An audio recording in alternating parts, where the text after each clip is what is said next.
Hello, Galaxy! I'm Chris Perillo for another live Star Wars Radar video. Today we're talking about Midichlorians, not to be confused with Wave-chlorians.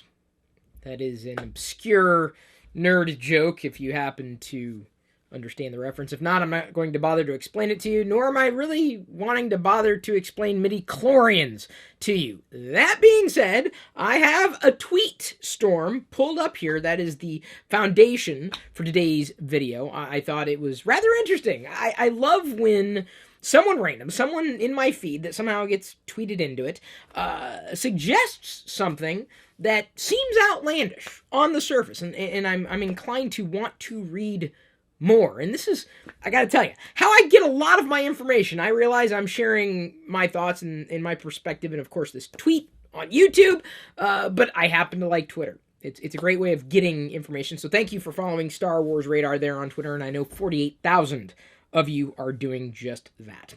Amelia Rogue, and I'll be sure to put the link for you in the video description, started this tweet thread.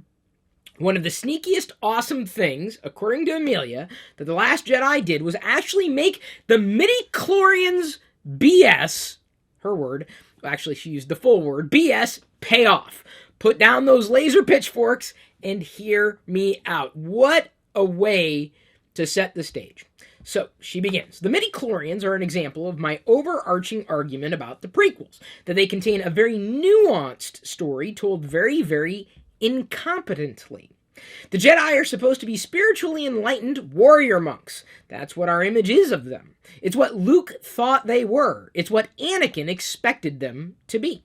And then he gets to Coruscant and finds out that all the mystical spiritualists are a bunch of effing politically motivated bureaucrats bickering about age limits. To be a Jedi, the wise council says, requires exactly two things. One, being so young you won't remember the family they took you from, and two, some kind of blood greebles. And she continues, that's effing it. Dude, even public schools have slightly more rigorous tests than that. Slightly. So, a high midichlorian count correlates with force sensitivity and says absolutely nothing else about the kind of person you're dealing with. It is basically the Stanford Binet IQ test for the force. One darn number that determines your life. The Jedi have stopped bothering with actual spiritual substance. Hello, my child. I see you're searching for meaning and guidance in a difficult life in a galaxy full of strife. Hang on. Can I try that quote again? Hello, my child. And she's being facetious here. I see that you're searching for meaning and guidance in a difficult life in a galaxy full of strife. Your midichlorians are 47. Too low. Goodbye.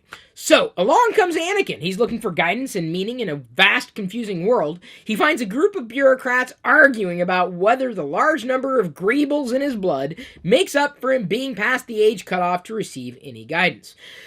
They're enforcing the state hegemony. So, they deny him the things that do give him meaning. Relationships. They are soulless. The Jedi have forgotten their purpose. He is disillusioned as hell. This is Anakin. He's disillusioned as hell. And then along comes Palpatine. He doesn't point a box at Anakin and say, your number is 76. He doesn't hand him a list of rules about relationships. He doesn't deliberate and nitpick details. What does he do? He tells Anakin a story. This kid, whose soul is starved for something he can't even identify, who's being told that all the things that fill that need are forbidden, whose Jedi training has consisted of PowerPoint bulleted list, here's a story.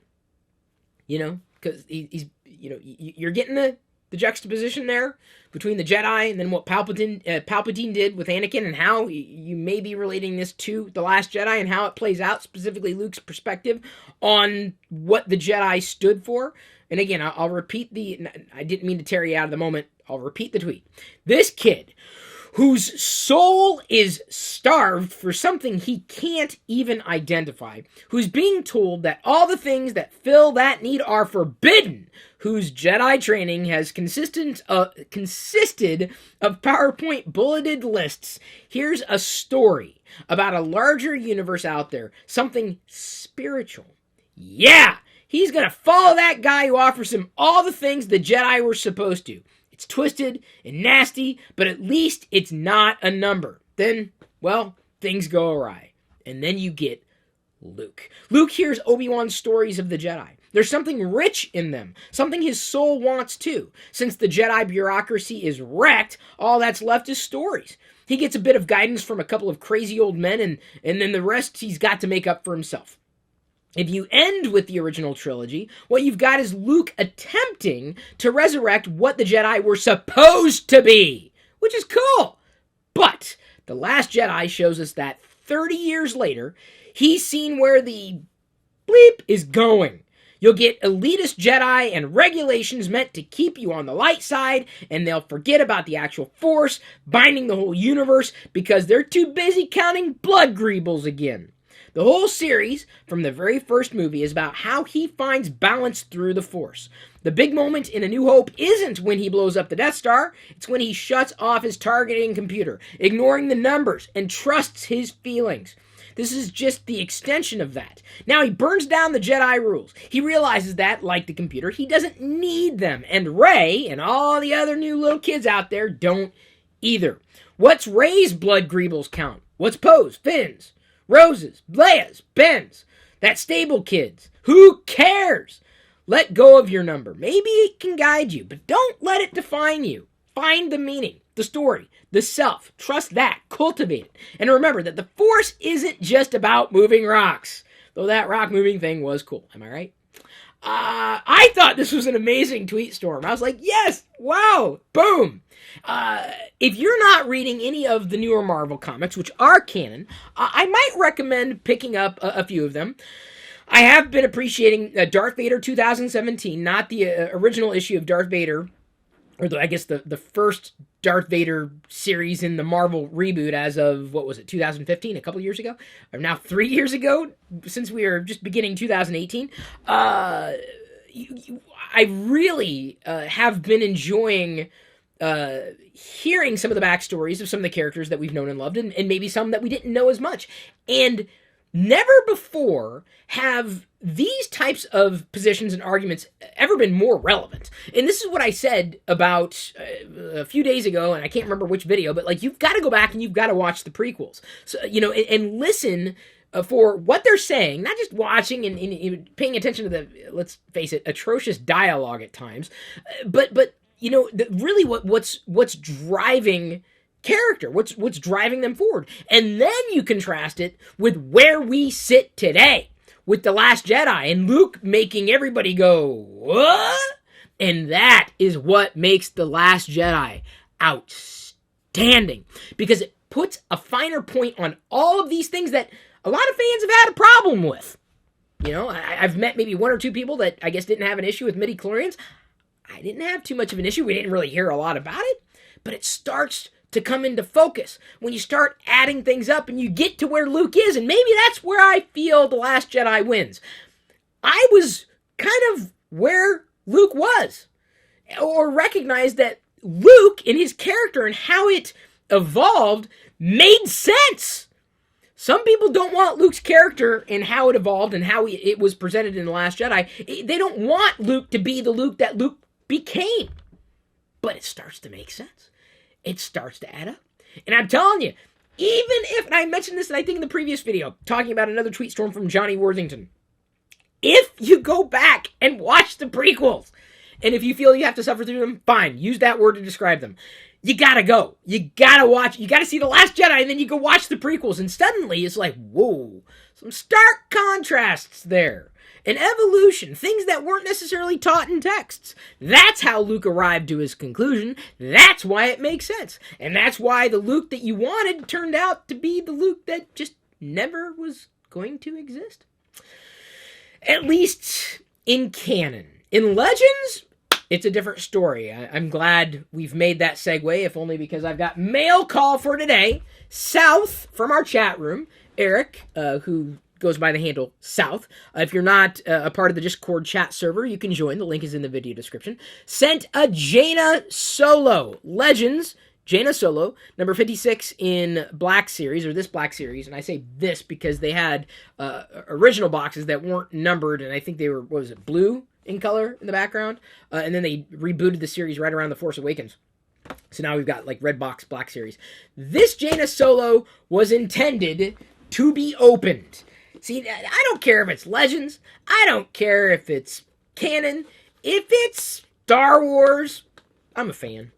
If it's something that I can enjoy like a figure, I'm a fan. So thank you, South, a.k.a. Eric, or should I say Eric, a.k.a. South, for sending this along. My daughter, Jedi, picked it up. As soon as it came in, she's like, "Oh, who's that?" And I tried to explain it to her. I said, "Oh, this is actually in an alternate universe. If this would be Han and Leia's daughter." Let me go ahead and read the description they placed on the box. Daughter of Leia Organa and Han Solo, Jaina Solo is a Jedi student of Luke Skywalker's. Like her father, she is also a crack pilot and skilled mechanic. Like her mother, she is a born leader. So there we have... Oh, sorry, I accidentally triggered the Force link, and the reason why I triggered the Force link will make sense to you in just a moment. So we have Jaina with this wonderful helmet. I love the sculpt of this figure. She looks very nice. And in fact, I would go as far as to say one of the better sculpts for females that I've seen in a long, long time. Based on a character that we've only known, by and large, in our imagination. She will, however, be wearing the helmet around here. It'd be really nice to have a role model for a Jedi to follow. Though she is Legends, I will remove her lightsaber that has a purple color to it, or tint to it. Kind of like Mace Windu's. That was another recent comic series that I read that I really appreciated as well. Specifically, reading a lot of the newer comics and getting caught up after The Last Jedi had been released a few weeks ago. I'm all caught up. I'm all back to zero with the comics that I need to read. At least canon. I never really got into the Dark Horse stuff. Never really got into EU. Never got into Legends. So here we have Jaina Solo from South. That's how you pronounce his nickname. I'm going to go ahead and stand her up here. So thank you for today's mail call. Let me see. Or female call? Could I say female call? Oh, I got to be careful with the foot. I don't want to bend it and pop it off. It's just not really wanting to move that much. There we go. Because you've got to stand up, right? Theoretically. Watch. If she falls over, I apologize. I apologize. You gonna do that? Okay, she's gonna stand up. I also, over the weekend, unboxed the Rathtar, or should I say I did it. I promised I would do this. I would get the batteries into the Force Link bracelet. That's what they call it, right? Force Link bracelet. Here we go. Ow. Apparently, you gotta tap it a couple times. Ow, that hurt. Let me get it a little closer. It actually makes like... There we go.